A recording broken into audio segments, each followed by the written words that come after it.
88 Fitness Training. Thanks for tuning in every Monday and Friday for those bodybuilding tips. All right, so today I want to talk about that age-old debate, free weights versus machines. What are the pros and cons? Which one should you use and why? So this will more than likely be a two-part series. So, all right, pros for machines. So you walk into big mainstream gyms like Planet Fitness and you're gonna see machines lined up. In fact, it's primarily machines. The free weight section's relatively small, and then even then, instead of a barbell rack, you're gonna see a Smith machine, so still a machine.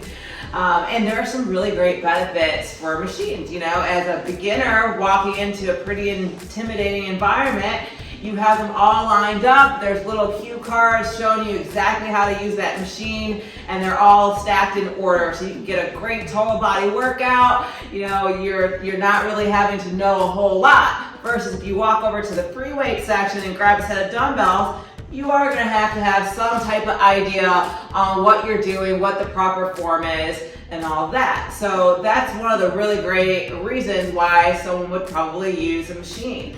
However, one of the major drawbacks that I see with machines is going to be really the planes of motion that you're operating on. So typically they have you in a single plane of motion conducting the exercise because more than likely the machine is isolating a certain muscle group. Whereas free weights, you're free to move in multiple planes of motion. So if you think about the mechanics involved for a barbell squat or an overhead press, even a chest press, you're free to, again, move in multiple planes of motion while you're doing that. And so one of the benefits to that is going to be the fact that you're building neuromuscular coordination.